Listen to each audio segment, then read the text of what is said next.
सभी मित्रों को प्रेम प्रणाम नमस्कार। आज का दिन कई बार सोचा कि कुछ लिखूं, कुछ बोलूं, किसी से मिलूं, बस मन में आया लेकिन घर से बाहर निकलना नहीं हुआ। हाँ, पार्क में एक चक्कर लगाया, पेड़ पौधों से, चिड़ियाओं से, गिलहरियों से कुछ कुछ और भी पानी के वहाँ परिंदे हैं, स्वान हैं और बतख हैं। तो पार्क का चक्कर लगाया और दर्शन किए, पेड़ों से झांकते हुए आकाश के। आज धूप थोड़ी निकली थी, तो अभी तो बहुत सारे पेड़ पत्तों से खाली हैं, कहीं कहीं छोटी सी अंकुरण दिखाई देता है डालियों में। बस एक दो हफ्ते में ही फूल ही फूल हो जाएंगे, चारों तरफ पत्ते ही पत्ते। एक तरह का बसंत है, बस शुरुआत है बसंत के आने की। ऐसे ही हमें अपने बसंत की शुरुआत की याद आती है, तो कभी तो चुप्पी सी लग जाती है, सोचते हैं आंख बंद करके, अंदर ही अंदर वो जो हुआ है, जो जिसे देखा है जो देखा है शब्दों में भी कहना मुश्किल। पर्याप्त शब्द है नहीं हमारे पास इतने कि हर एक बात को हूबहू बयान किया जाए। तो 4 अप्रैल 1971 माउंट आबू साधना शिविर का दिन। आज उन्हीं ख्यालों में, या कहना चाहिए ख्याल कम, लेकिन जो दृश्य है, जो मन के अदृश्य पर्दे पर जो फिल्म चलती है अतीत की यादों की, कहने को तो अतीत है, बीता हुआ वक्त है, लेकिन कुछ लम्हे हैं, जो कुछ पल हैं जो कभी कल नहीं होते। जब भी उनका स्मरण आता है, याद आती है, पूरे तन मन प्राण वहीं रुक जाते हैं, जैसे वो पल अभी कहीं हमारे भीतर जीवंत है। और आंख बंद करो तो ऐसा लगता है कि आचार्य रजनीश, जब हम उन्हें कहते थे आचार्य जी, वो सामने बैठे हैं और सर्किट हाउस में मैं भगवा वस्त्र पहनकर जब उनके सामने जाता हूँ तो बड़ा अजीब सा, लेकिन उस वो तो बड़ा मुश्किल है कहना कि अंदर सर से लेके पांव तक दिल में, और क्या कहना चाहिए, जो तरंगे हैं, जो फूल खिलते हैं दिल में, जो भाव उठते हैं, फूल खिलते हैं, उनको तो कविताओं में भी समेटना बड़ा मुश्किल होता है। लेकिन उसकी कहना चाहिए कि तैयारी भी नहीं कह सकता है, इंतजार प्रतीक्षा 1 साल से चल रही थी। क्योंकि 13 अप्रैल 1970 के दिन पहली घटना घटी, जब उनको पहली बार मैंने सुना। उसके बारे में तो मैंने कुछ लिख दिया है, क्योंकि उन्हें तब दूर दूर से देखता था। लेकिन जब वुडलैंड में मुलाकात हुई और अकेले उनसे मुलाकात होने लगी, तब बात एकदम बदल गई। जितना पास जाओ उतना ही बड़ा रहस्यमय लगता है। कि शुरू शुरू में तो बड़ी शर्म आती थी बात करने में, वो कुछ पूछते भी थे कि कुछ पूछना है तो बस नज़र झुक जाती थी, मुस्कुरा देते थे और प्रणाम करके बैठ जाते थे। तो वो खुद ही कुछ कहते थे, कुछ पूछना है। बाद में लिखना लिखना शुरू हुआ, लिखने की प्रक्रिया शुरू हुई। उसके बाद फिर जब दीक्षा का समय आया तो ऐसी रेस्टलेसनेस, ऐसी बेचैनी, जैसे ये एक एक पल भारी पड़ता है ना। जब कपड़े रंग कर तैयार हो गए, माउंट आबू भी पहुंच गए, और वो आए स्टेज के ऊपर, और फिर कहा बाद में मिलना, फिर कहा कि सुबह मिलना सुबह आ जाना। अब बताइए, शाम को कहा प्रवचन के बाद में, और फिर कहा प्रवचन के बाद में फिर बात नहीं बनी, तो बोला फिर सुबह सुबह फिर मुलाकात हुई, तो बोला दोपहर में आ जाना। ये जो घंटे थे, करीब करीब 18-20 घंटे समझ लीजिए कि। और फिर अहमदाबाद में रेलवे प्लेटफॉर्म पर भी, हाँ भाई तैयारी है सन्यास की। तब तो प्लेटफॉर्म पर खड़े खड़े बस दो बातें हो गई थी कि हाँ जी तैयारी है। तो ऐसी एक कैफियत हो जाती है तारी कि समझ में नहीं आता कि ये एक एक पल भारी पड़ने लगता है, उमंग होती है, उत्साह होता है, और अंदर से ऐसी हलचल होती है कि ये समय बड़ा लंबा लगता है। हाँ। और फिर जब सामना हुआ तो मैं तो ठिठक गया ओशो को देख के ही। कपड़े बदली करके जब गया तो मुझे नहीं पता कहाँ है वो। तरुमा बाहर बैठी थी सीढ़ियों के नीचे। उन्होंने कहा इशारे से कि जाओ और लेफ्ट में मुड़ जाना। तो बालकनी में जो दृश्य मैंने देखा कि खिड़कियां खुली हुई है, बाहर हल्की हल्की हवा चल रही है, और हरियाली, जो पत्ते हैं पेड़ों के वो लहला रहे हैं, और सो एक आराम चेयर पे बड़ी मस्ती से लुंगी पहने हुए बैठे हुए हैं। इस रूप में मैंने उन्हें कभी पहले नहीं देखा था वुडलैंड में तो। और प्रवचन में तो हमेशा वो शाल ओढ़े रहते थे, खादी की या कोई अच्छी सी बढ़िया। लेकिन सिर्फ लुंगी में बैठे होंगे मैंने कभी सोचा नहीं था। इतना इतना सुंदर उनका आभा मंडल। तो पहले तो दूर खड़ा होकर ही मैं ठिठक गया कि आगे बढ़ूं या ना करूं। तो वो इशारे से बोल रहे आओ आओ और शर्म भी आ रही है, और पता नहीं कि मुझे नहीं पता था कि ये सन्यास क्या होगा क्या होगा। सोच ही नहीं सकते थे, कभी देखा नहीं मैंने उनको सन्यास देते हुए, ना किसी को लेते हुए। अकेले में ही बात होती है तो बस क्या है कि मुझे ये भी पता नहीं था कि वो मुझे माला देंगे और नया नाम देंगे। क्योंकि जो 4-5 सन्यासी थे उनको मैं दूर से ही देखता था, लक्ष्मी बैठी होती थी, लेकिन मैंने कभी गौर से ध्यान नहीं दिया कि उन्होंने माला लॉकेट पहनी है, ओशो की है। ऐसी कोई स- घनिष्ठता किसी से नहीं थी, दूर दूर से देखते थे, क्योंकि वो बड़ी उम्र के लोग थे सब, हम तो लड़के थे छोटे उम्र के, 21-22 साल की उम्र में, 22 साल की उम्र में। तो बस उन्होंने ये माला जो है गले में उसी दिन मेरे डाल दी, और बस एक अज्ञात यात्रा शुरू हुई। पता नहीं था क्या होगा क्या नहीं होगा, न कभी उस बारे में सोच सकते थे। बस जो कुछ वो कहते हैं, हाँ जी बिल्कुल सही। तो ये प्रेम से यात्रा शुरू हुई, और अभी भी उन्हीं उसी प्रेम में हूँ, उसी तरंग में हूँ। भाव दशा ऐसी है कि दिन भर बड़ी मन में तो आया कई बार, लेकिन बस न कलम चली, न बोला गया कुछ। ऐसा लगता था जैसे मैं माउंट आबू पहुंच गया। वही शिविर की स्थान, वही जंगल, वही चट्टाने, वही वाटरफॉल। अब तो वहाँ सब कुछ बदल गया। अभी 3 साल पहले मैं गया था, 2.5 साल पहले। अब वो जगह ही वैसी नहीं रही, सब कमर्शियल हो गया। लेकिन हमारे अंदर वो जो बसा है, बड़ा सुनसान उन दिनों होता था। आप नक्की झील से पैदल घूमते हुए वहाँ चले जाएं, देलवाड़ा टेम्पल तो मुश्किल से कुछ लोग आते जाते पैदल मिल जाते थे। अब तो भीड़ भाड़ है। खैर, लोगों से क्या शिकायत, परिवर्तन तो होता ही है। यही कहाँ बदला, बम्बई बदल गई, हर शहर बदला, पूना बदल गया, और आश्रम तो फिर बहुत ही बदल गया। बहुत से लोग अपने अपने विचार प्रकट कर रहे हैं पूना आश्रम में जो हुआ है और जो हो रहा है। खैर, मेरा इतना बहुत मोह नहीं है उस जगह से, क्योंकि मैं भरपूर अपना जीवन जी लिया हूँ।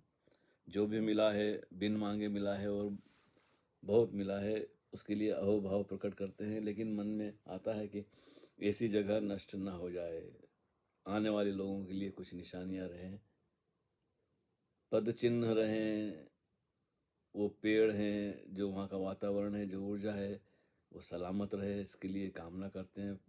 शुभकामनाएं हमारी कि इस स्थान को बचाने की लोग कोशिश करें। लेकिन मेरे अंदर ऐसा कोई भाव नहीं है कि मुझे वहाँ जाना चाहिए।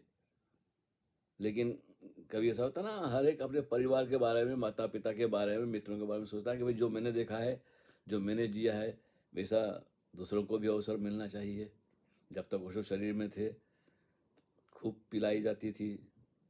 अब जैसे वो जो वरुण रावल लड़का आया है अमेरिका से, ओशो को पढ़ता रहा, उसके पिताजी सन्यासी हैं, सुनता भी था, ओशो को पढ़ता भी था, तो एक दीवानगी उसके अंदर थी, एक जोश था और एक पागलपन था कि भाई उल्टा सीधा जैसे भी इंतजाम करके पूना आया। ये भी एक नशा है। एकदम ऐसा है कि सारे नशे बेकार हो जाते हैं जब गुरु का नशा सवार होता है। तो उसने तो ओशो को देखा भी नहीं, लेकिन उस जगह के बारे में सुना होगा, तो जोश जोश में था वो अपना पूरा। लेकिन उसके जो साथ हुआ है बहुत बुरा हुआ है, और उसकी मैं बड़ी निंदा करता हूँ, और आगे से ऐसा ना हो। और वो श्री रजनीश आश्रम के द्वार सभी प्रेमियों के लिए, साधकों के लिए खुले रहें, और इतने ज़्यादा प्रतिबंध ना लगें कि आम आदमी का जाना वहाँ मुश्किल हो जाए। क्योंकि ओशो इंटरनेशनल जो नाम है वो तो ऐसा लगता है जैसे सिर्फ धनी लोगों के लिए है। नहीं, ओशो के लिए तो धनी वही है जो ओशो के से प्रेम करता है, वो धनी है किसी भी सूरत में हो। मैंने सब तरह के लोगों को ओशो से मिलते देखा है। बस उस आपके भीतर प्रेम है, इतना पर्याप्त है। फिर बाहर का लेन देन वो व्यवहारिक है, उसके भी मैं विरोध में नहीं हूँ, अच्छी सुविधाएं हों, लेकिन ऐसा होना चाहिए कि लोगों के मन में वहाँ आने का आकर्षण बना रहे। अब तो बिल्कुल खाली खाली सुनसान, और पुलिस वाले बाहर खड़े हैं, इतना बुरा लगता है सब देखकर। लेकिन क्या किया जाए, अपने अपने ढंग से, अपने अपने मतलब से लोग आते हैं, उससे शिकायत नहीं है। आज तो मेरे लिए बड़ा उत्सव का, शांति का और मौन रहने का दिन था। लेकिन क्या करें, जो घटनाएं चारों तरफ घटती है उनकी याद आई जाती है। अभी मैं सोने ही जा रहा था, लेकिन फिर मैं सोचा कि नहीं, अगर बिस्तर में भी लेटूंगा तो नींद नहीं आएगी, और वैसे भी 2-4 दिन में मेरा ख्याल है फुल मून होने वाला है। तो वैसे भी मुझे जब चांदनी रात होती है, 14 का चांद आने वाला होता है, तो 2-3-4 दिन पहले से ही देर से नींद आती है, बड़ी देर से आती है। मैं जहाँ रहता हूँ वहाँ से कुर्सी पे बैठा बैठा रात को 12-1 के बाद हमारी खिड़की में से चांद झांकता है, अगर बादल साफ हुए तो टक टक की लगा रहे देखते रहते हैं चांद से। आदान प्रदान होता है, देखा देखी। हम्म, तो बहुत कुछ कहने को तो नहीं था बस, लेकिन फिर भी कहे बिना नहीं रहा जाता था, तो मैंने सोचा चलो और कुछ नहीं तो हम एक आधी कविता सुना देते हैं। और क्या करें जी। ये देखिए, मैंने सोचा था ढूंढ लूँगा, लेकिन फिर खो जाती है। ये बातें ऐसी है कि बार बार कहीं कागज़ रख देते हैं, फिर भूल जाते हैं। हाँ, चलो इसमें से तो कागज़ ही कहीं हमने, इधर है शायद। अभी तो कविताएं तो बहुत सारी पुरानी पड़ी है, नया तो कुछ लिखने का होता नहीं है। तो देखते हैं जी, क्या है। अरे भाई कहाँ खो गई। हाँ लो जी, ये सुना देते हैं, चलो ये सामने आई है तो इसको सुना देते हैं। हम्म ये उन दिनों की बातें हैं जिनको याद करते हैं तो लगता है कि वो अभी भी ऐसे ही है मामला, कुछ नहीं बदला है। बाहर सब कुछ बदल गया, लेकिन जिससे मिले वो और जो मिला वहाँ कहीं बदला है। कुछ ऐसे भी चीज़ें हैं जो कभी नहीं बदलती, हम वैसे के वैसे भीतर से ऐसे ही रहते हैं। प्रेम कभी नहीं बदलता, लगन। तो ये है कि ओशो के प्रति सारे भाव हैं। जब से तुम आए जीवन में, जब से तुम आए जीवन में, फूल खिले तन मन में। हाँ, बाहरी फूल नहीं खिलते हैं, मनुष्य के भीतर भी फूल खिलते हैं। उन फूलों की महक, जिसे हम कहे हैं कि भाव, प्रेम, अहोभाव, कृतज्ञता ज्ञापन करते हैं हम। तो ये बस बहाने हैं उस ऊर्जा के जो अंदर आपके चटकती है। हम्म, तो जब से तुम आए जीवन में, फूल खिले तन मन में, सांझ सवेरे गीतों की धुन गूंजे मेरे मन उपवन में। तो ऐसा है कि सारा जिस्म जो है, दिल दिमाग, जैसा एक बाग बाग कहते हैं ना, हमारे पास भी शब्द ऐसे है कि बाग बाग हो जाता है आदमी। तो ऐसा अंदर से मस्ती छाती है, सिर्फ स्मरण मात्र से ही, बस स्मरण किया तो बस ऐसा लगता है जैसे आंख बंद है और हम वो 52 साल हो गए, 53वां साल शुरू हो गया मेरा ख्याल है। तो समय एकदम से गायब हो जाता है, पता ही नहीं चलता कि इतने बरस बीत गए इस बात को। जागे हुए भी सपना लागे, हर एक चेहरा अपना लागे, सौ सौ रंग बदल कर मौसम आए फिर बगियन में। देखिए ना, कितना मौसम बदला है, कितना रंग बदला है, शरीर बदला है, लेकिन अंदर कुछ ऐसा है, वो उसमें कहीं भेद ही नहीं पड़ता है समय से। चांद सितारे करे इशारे, पंछी जन्म जन्म बन जा रहे। पंछी ही नहीं, हम भी बन जा रहे हैं, हमारा भी कोई ठिकाना नहीं है, लेकिन टिके हुए हैं। पड़ाव बहुत आया तो चांद सितारे करे इशारे, पंछी जन्म जन्म बन जा रहे। सोना लुटाकर सूरज संध्या, सोना लुटाकर सूरज संध्या खो जाए नील गगन में। और देहरी आंगन दीप जलाए, मैं जिसकी बाट निहारूं। देहरी आंगन दीप जलाने का तो अंदर है, अपने भीतर ही जो ललक होती है मिलने की, जो देखने की चाहत होती है, उससे आंखों में सितारे से चमकने लगते हैं एकदम से। याद आ जाती है जब तेरे तबस्सुम की हमें, याद आ जाती है जब तेरे तबस्सुम की हमें। देर तक दिल में चिरागों का समा रहता है, अंदर रोशनी सी फैल जाती है स्मरण मात्र से। इसलिए गुरु का इतना महत्व है भारत में। सदियों सदियों से हम बुद्ध पुरुषों को नहीं भूलते, उनकी याद आती है, उनके वचन सुनते हैं, उनकी वाणी सुनते हैं, उनका चित्र देखते हैं, तो हमें अपने जो भीतर जो श्रेष्ठतम है उस तरफ हमारी नजरें, उससे हमारी थोड़ी, क्या कहना चाहिए, तालमेल बैठता है, उसके प्रति हम प्यासे होते हैं। वो परदेसी लौट के आए शायद फिर कुटियन में। यही है कुटियन, जो जिस्म है कुटिया है, इसी में से चांद सूरत को देखने की हमें पास वो कला हमें सीखनी होती है। सब कुछ मौजूद है देखने वाला। तो पहले मिलन की सारी बातें अब तक याद है मुझको, तुम नहीं आए पर प्यारे, तुम नहीं आए पर सपने तो आते हैं निंदियन में।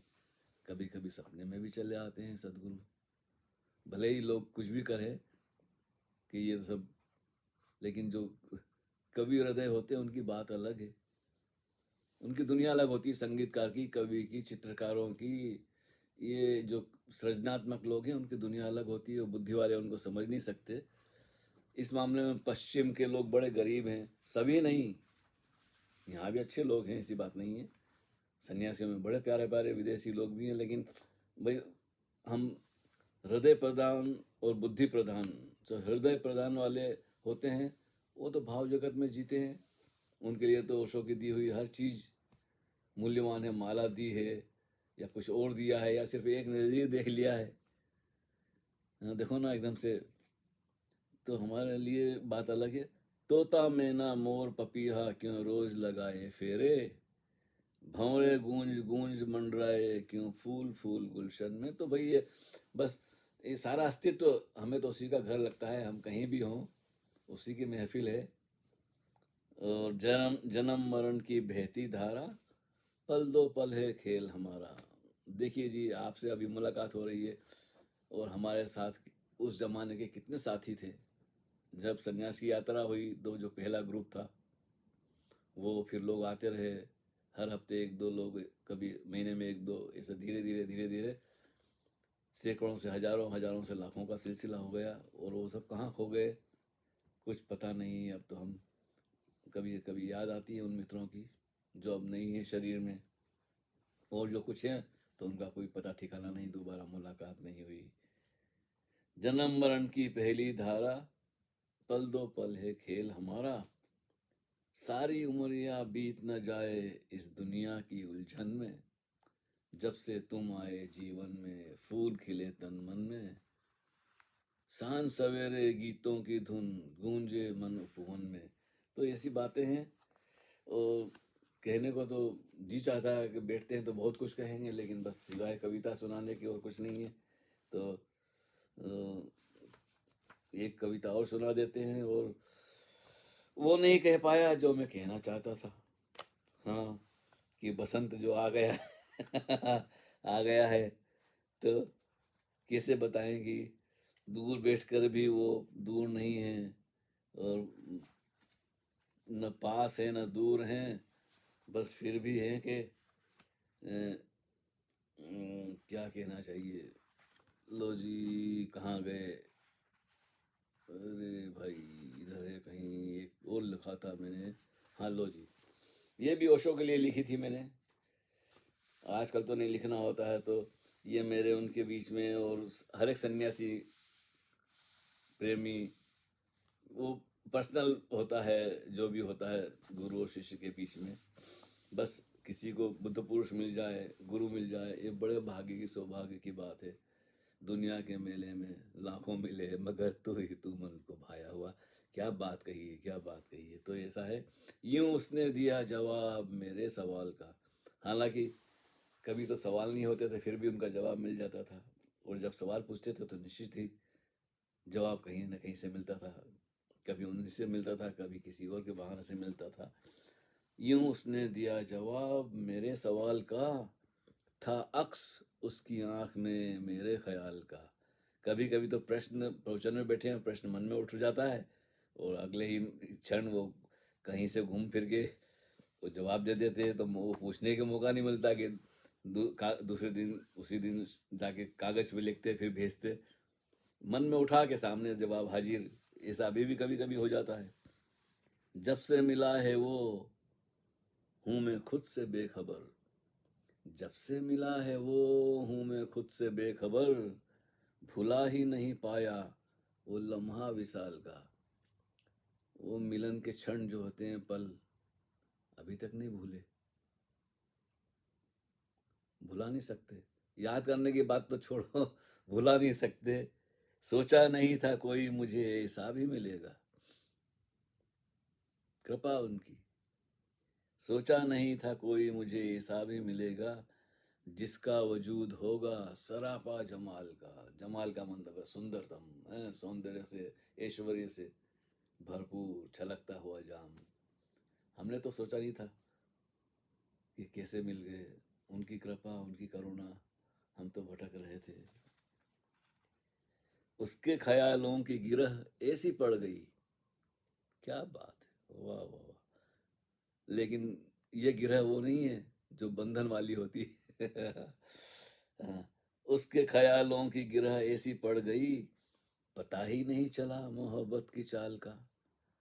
हाँ, बताओ कैसे दिल दिमाग पे छा जाता है कोई ख्यालों में। आंखों ही आंखों से वो दिल में उतर गया, आय हाय।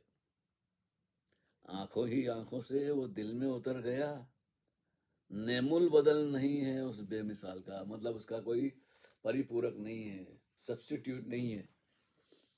ओशो सिर्फ ओशो हैं, उनकी जगह न तो कोई दूसरा ले सकता है, न ऐसा कभी होगा, न कभी हुआ है। अलग अलग यूनिक हैं, हर एक की अपनी अभिव्यक्ति होती है, लेकिन जो दिल में बसा है, दिल में बसा है। आप भले किताबों से उसकी तस्वीर हटा लो या कुछ कर लो, ये मामला कुछ और है ना। मौजूदगी में मेरी वह भी तो है मौजूद। देखिए जी, और रग रग में समाने वाली बात है कि मौजूदगी में मेरी वो भी तो है मौजूद, उठता ही नहीं सवाल हिजरो विसाल का। बिछड़ने का और मिलन का वो इतना मिला हुआ होता है कि हम उसके प्रति कभी कभी कहते हैं कि उपेक्षित हो जाते हैं, यानी कि इग्नोर कर देते हैं। टेक इट इजी, ऐसा लगता है कि जैसे सांस चल रही है, कभी सांस पे ध्यान जाता नहीं है। कभी कभी इतना मिल जाता है कि हम अलग महसूस नहीं करते हैं ना। तो बड़ा अजीब सा एक एक खेल चल रहा है जी। उसकी किताब में पढ़ता हूँ बार बार, अब तो किताब भी मैं कम पढ़ता हूँ, लेकिन सुनता हूँ कभी-कभी ओशो को। वही बातें सुनता रहता हूँ जो मैं पचासों बार सुन चुका हूँ, लेकिन उनमें कुछ ऐसी मिठास है, कुछ ऐसा है कि ऐसा नहीं लगता है कि बस हो गया, नहीं, ये चलता रहता है सिलसिला। याद आती है, सुनते हैं तो ऐसा लगता है सामने ही बैठे हैं। दिया है जवाब उसने मेरे सवाल का। हाँ, कुछ मेरे प्रश्नों के भी जवाब ओशो ने दिए हैं, मेहरबानी की है। मुझसे भी बेहतर वो जानता है मुझको, मुझसे भी बेहतर वो जानता है मुझको, रखा है बहुत ख्याल मुझ खस्ता हाल का। भाई हम तो फक्कड़ थे, खस्ता हाल थे, ऐसे ही भटक रहे थे। बड़ा ख्याल रखा है, जहाँ जहाँ गए देर अबेर बस उनसे लो लगी रही। हाँ, बाकी तो सब चलता है जीवन में, उछल पुथल होती, हजार तरह की चुनौतियाँ आती है, चुनौतियाँ ही चुनौतियाँ है जी। उसके बीच में भी उन्होंने हमें जीना सिखा दिया। और क्या है कि मिलने से ना उछल, खोने का गम न कर। ये हमें एक लेसन मिला है कि मिलने से ना उछल, खोने का गम न कर। ये जिंदगी है खेल उरूज व जवाल का, ये उत्थान पतन का। जैसे समंदर में लहरें उठती हैं और फिर गिर जाती हैं, तो मन के तल पर, शरीर के तल पर, संसार में, व्यवहार में नवन कहाँ कहाँ क्या क्या उथल पुथल होती है। लेकिन एक तो कुछ है जीवन में जहाँ लगता है कि बस तू मिला तो सब मिला, तू नहीं मिला तो कुछ भी नहीं मिला। तो बड़ी दोस्तों की कृपा है, मेहरबानी है, सबका आभार व्यक्त करता हूँ। मैं कविता सुनाने बैठूं तो बहुत कुछ सुनाता ही चला जाऊं। एक शम्मा अंधेरे में जलाने के लिए आए हैं, हम आपकी महफिल को सजाने के लिए आए हैं। ओशो के में खाने में, जाने या अनजाने में। वाह भाई, जो भी आया डूब गया मस्ती भरे पैमाने में। ये कुछ मस्ती है कि अकेले में भी आदमी नाचता है, गाता है, गुनगुनाता है, चुप भी हो जाता है। मकसूद है उसमें से दिल ही में जो खींचती है। हाँ, बड़ी अच्छी गजल का एक वो शेर है ना, उसमें से मैं नहीं मतलब दिल जिससे हो बेगाना, जो तुम्हें भुला दे, गंवा दे, बर्बाद कर दे, उसमें से नहीं मतलब दिल जिससे हो बेगाना, मकसूद है उसमें से दिल ही में जो खींचती है। तो भाई जो बात शराब की है, और शराब के बिना बात नहीं बनती है। और ये ऐसी शराब है कि पिए जाओ और प्यास बुझती नहीं। ऐसा है, उतने रहे प्यासे हम जितनी भी पी हमने। ऐसे ऐसे प्यारे प्यारे गीत हैं उस जमाने के। अब तो ना तो संगीत में जान है, ना गीतों में जान है। कभी कभी मैं सुनता हूँ पुराने गीत। कभी कभी, रोज नहीं। लो जी, बहुत बातें हो गई है, और सभी मित्रों को धन्यवाद। कुछ मैंने कोशिश की थी लिखने की, फिर पता नहीं हाथ रुक गया। मैंने सोचा कि अब लिखा नहीं जाता है, चलो मित्रों से ऐसे ही दो चार गपशप कर ली जाए। जो भी हो रहा है बस प्रकृति है, जमीन आसमान है, सूरज चांद सितारे हैं, इतने करोड़ों करोड़ों जीवन है हमारा चारों तरफ, और उसमें फिर मनुष्य है, और मनुष्यों में फिर थोड़े से उन गिनती के बुद्ध पुरुष होते हैं, उन संपर्क में आना, उनको एक नज़र देख लेना, ये हमारा सौभाग्य है। आप सभी का सौभाग्य है कि आप ओशो को सुनते हैं, पढ़ते हैं, ध्यान साधना करते हैं। स्वयं से जुड़ने का जो हमारा अंतरतम है, जहाँ कोई हमारा रूप, रंग, आकार, प्रकार, नाम और जो समय की सीमा के बाहर है, बड़ा मुश्किल होता है जताना जो सदा वर्तमान है। तो यही हमने सीखा है कि मौन हो जाओ, हाव भाव से भर जाओ, झुक जाओ। और जो नए लोग हैं जिन्होंने कब्जा कर रखा है वहाँ, वो बोलते हैं झुकना बुरा है, यू आर, बोलते हैं स्टूपिड इंडियंस यार। वो क्या जाने दिल का हाल, दिल का हाल सुने दिल वाला। वो तो बुद्धि वाले लोग हैं, उनकी समझ में नहीं आई, और ऐसे समझने वाले भी नहीं है। सुना है कि वो सीधी उंगली से घी नहीं निकलता है। अब आप समझ लीजिए कि भाई जमाना बदल गया, लोकतांत्रिक जगह थे, कोर्ट कचहरी के चक्कर कब तक लगाते रहेंगे लोग। कुछ ना कुछ उपाय होगा, लोग कोशिश में लगे हुए हैं। आप सभी के लिए हार्दिक शुभकामनाएँ और फिर मुलाकात होती है। जल्दी ही कुछ प्रश्न आए हुए हैं मित्रों के, तो मौका मिला, मूड बना तो बात हो जाएगी। हरि ओम तत्सत, जय हो।